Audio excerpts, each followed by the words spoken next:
Hello la MIF, bienvenue dans cette vidéo où on fait ensemble le bilan du premier mois de voyage.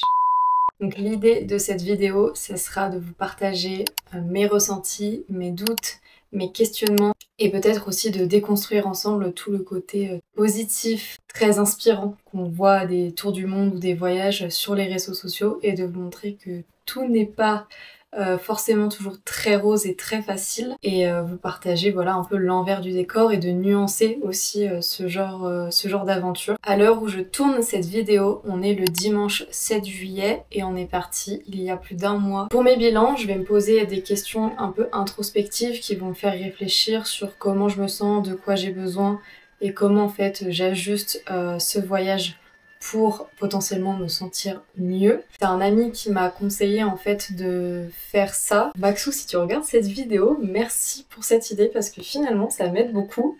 Donc l'idée c'est de me poser ces questions à intervalles réguliers pour voir comment mon état d'esprit évolue pendant le voyage. On va commencer avec la première question qui est: quelle est ma météo globale? Comment je me sens?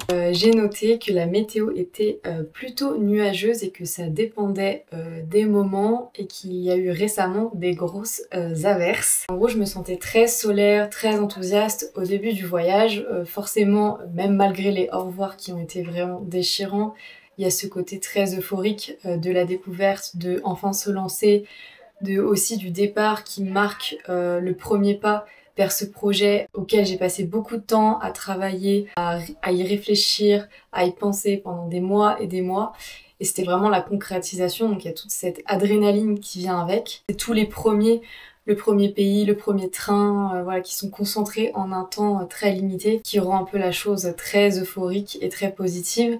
Donc au début je me sentais vraiment bien et même on réalisait pas du tout qu'on était encore parti puisqu'on avait l'impression d'être dans le mood vacances. C'est ça aussi qui est intéressant de noter. C'est la première fois que je fais un voyage comme ça et donc avant je partais en voyage, en vacances pendant un temps limité et du coup j'avais ce temps limité et je me disais ah il faut absolument que je fasse ça, que je fasse ça, que je fasse ça et donc ça en revenait à cocher des cases et en fait là on se rend compte au fur et à mesure qu'on ne peut pas cocher toutes ces cases. Le côté un peu plus négatif en fait c'est parce que je me suis sentie un peu vide à un moment donné.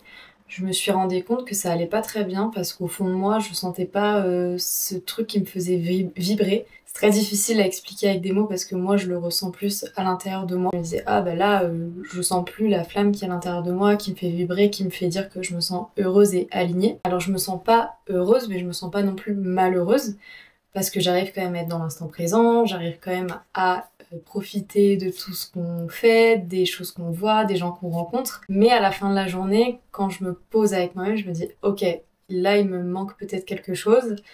Et ce qui fait que je me sentais pas très bien et je le conscientisais pas. Donc aussi le fait pour moi de l'avoir conscientisé et de réaliser qu'en fait bah je vais pas plutôt bien et que c'est aussi normal et que c'est ok. Ça fait aussi du bien et en même temps c'est pesant émotionnellement. Donc voilà, un peu beaucoup de choses qui se mélangent. Moi, au-delà du côté émotionnel, côté physique qui commence à me peser, le fait de bouger en permanence, on dirait pas, mais là, on bouge énormément. En plus, on est en Europe, donc les pays sont petits. On se dit, ah, on va aller voir ça, c'est qu'à 2 heures de bus, mais en fait, 2 heures plus 2 heures plus 2 heures, ça fait beaucoup d'étapes rajoutées les unes après les autres. Et le plus long qu'on s'est posé pour l'instant, c'était à la ferme, en roofing, et c'était 1 semaine, mais on travaillait, donc on avait quand même des choses à faire. Et on ne se reposait pas vraiment. J'ai noté aussi que je me sentais un peu frustrée sur le côté sportif et c'est quelque chose qui me faisait très peur avant de partir parce que le sport ça faisait partie intégrante de ma vie. C'est difficile pour moi d'avoir une routine sportive. Alors j'essaie de faire du yoga pour bouger mon corps autrement que marcher. Je peux pas aller courir parce que je suis blessée. C'est compliqué parce que je vois tous mes potes à Lille qui font beaucoup de sport. Et moi, du coup, j'ai l'impression de perdre en endurance, en force, ce genre de choses. Là où le sport était vraiment un échappatoire pour moi, une façon d'être bien dans mon corps et dans mon esprit, le fait qu'il fasse moins partie intégrante de mon quotidien. Et je m'en rends compte et je sais qu'il faut que je dépasse cette frustration et de me dire que pour l'instant je suis dans une phase de ma vie où je fais moins de sport et que dès que j'en ai l'occasion, je fais des randonnées en montagne ou voilà, je pourrais faire une activité sportive mais que ce sera plus ponctuel. La deuxième question c'est combien de fois j'ai pensé à rentrer ce mois-ci? Alors en fait j'ai pas pensé à rentrer du tout ce mois-ci. Je pensais beaucoup aux personnes qui me manquaient. Je me rends compte à quel point c'est essentiel pour moi d'être bien entourée. J'étais totalement consciente et reconnaissante de mon entourage avant de partir. Mais plus tu t'éloignes, plus tu t'en rends compte à quel point c'est important d'avoir un entourage équilibré et qui t'apporte ce dont tu as besoin. Là, le fait de partir loin, même si on est à deux, il me manque quand même certaines choses que mes amis m'apportent. Et c'est normal parce que du coup, dans ton entourage, il y a différentes personnes avec différentes personnalités qui vont t'apporter ou tu vas leur apporter des choses. Et du coup, je sens un peu ce déséquilibre de j'ai pas accès directement à eux. Mais pour autant, j'ai pas du tout pensé à rentrer à la maison. Je sens que j'ai besoin de continuer ce que je suis en train de faire, peut-être de l'adapter sur certains points, mais je suis pas encore allée au bout de moi-même et je n'ai pas encore envie de rentrer à la maison. Désolée maman. La prochaine question c'est de quoi j'ai besoin pour le mois prochain. Donc j'ai écrit ce bilan au moment où j'étais seule à Korčula après à peu près 3 semaines de voyage et je me suis rendu compte en fait que j'avais besoin d'être seule mais après avoir eu un peu cette saturation et de toutes ces émotions que j'avais besoin de libérer et d'y trouver en fait des mots. Et je me suis rendu compte que j'avais besoin de me planifier des moments seuls et de ne pas attendre de saturer et de ne plus en pouvoir parce que voyager aussi à deux c'est très positif et à la fois pour moi parfois ça me pèse beaucoup parce que en fait on est vraiment ensemble tous les jours. Même le soir, dans l'intimité, souvent on dort dans la même chambre. Très important pour moi d'avoir mes moments seuls, d'expérimenter seule, d'avoir des expériences seules. Donc c'est pour ça que j'adapte ce voyage, même si on s'était bien mis d'accord avant de partir qu'il y aurait ça qui potentiellement pouvait arriver, vouloir se retrouver seule. Et là mon besoin, moi pour le mois prochain, c'est de me planifier du coup des rendez-vous avec moi-même. C'est ce qui va se passer, je vous en dis pas plus, vous verrez ça dans les vlogs. La prochaine question c'est qui vient me voir? Alors normalement personne, pas que je sache. La dernière question c'est quels sont mes soleils et mes nuages du mois? Alors les soleils du mois, les moments que j'ai préférés, moi c'était la randonnée en Slovénie, c'était vraiment très très beau et je me rends compte en fait que les moments en montagne c'est les moments où mon esprit déconnecte, c'est vraiment un peu comme une thérapie.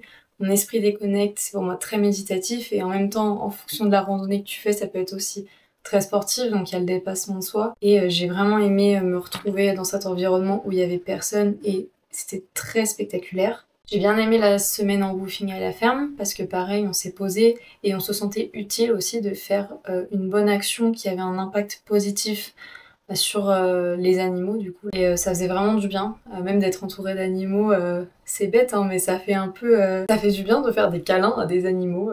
Voilà, j'ai trop aimé faire des câlins aux petits chiens. J'ai adoré aussi Zagreb.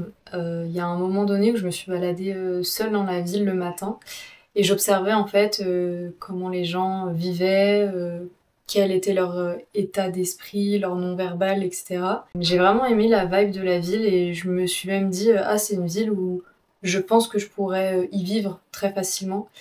J'aime bien me poser cette question quand je suis dans des grandes villes et franchement Zagreb j'ai vraiment vibé. J'ai beaucoup aimé aussi la rencontre avec Claudia et Lara à Korčula qui étaient du coup les petites filles du grand-père chez qui j'étais, qui avaient à peu près mon âge, 2-3 ans de moins que moi. Et du coup, ça faisait du bien de rencontrer des filles qui avaient un peu le même état d'esprit, la même personnalité que moi pour pouvoir échanger. Qu'est-ce qu'elles pensaient voilà, de leur vie en tant qu'étudiante, qu'est-ce qu'elles aimeraient pour leur futur, ce genre de choses. Donc c'était vraiment très intéressant d'échanger là-dessus.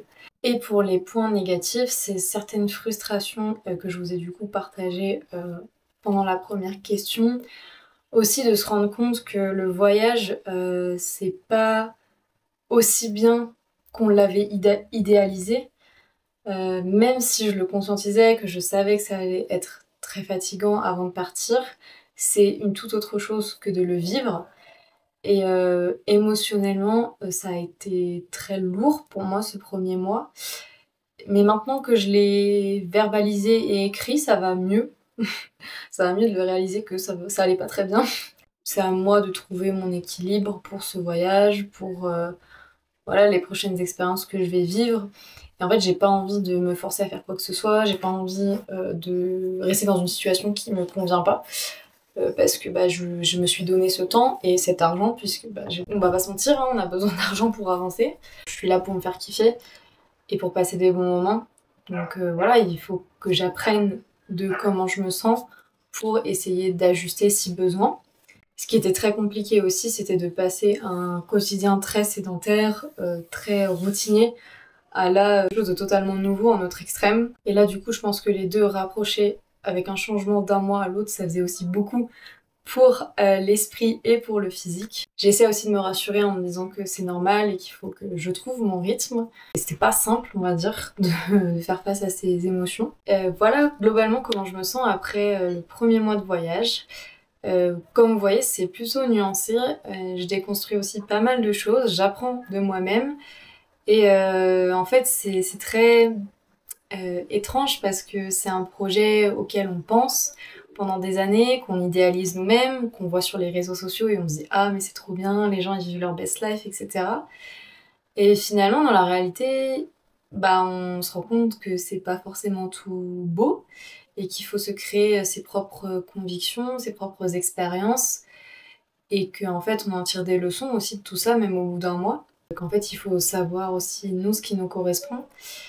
Et c'est ce que j'essaye de faire, de pas me perdre dans cette idéalisation de ce projet ou de ce que les autres en pensent, de ce que la société pourrait en dire, mais de toujours me rappeler de moi qui je suis, ce que j'ai besoin et ce que j'ai envie de faire pour toujours rester alignée le plus possible avec mes valeurs et ma personnalité. Voilà, j'apprends en faisant, j'essaie de vous le partager pour que vous puissiez voir que c'est assez nuancé ce genre de voyage. N'hésitez pas à rebondir sur certaines de mes réflexions, si ça vous fait penser à une expérience que vous avez vécue, si vous avez quelque chose à me partager, un conseil, un podcast à écouter, n'hésitez surtout pas. Et je vais finir la vidéo avec une citation que j'ai lue quelque part, je ne sais plus où, qui est « Donner autant de valeur au premier pas qu'aux 1000 pas qu'il faudrait pour atteindre la destination ». Ciao la mif!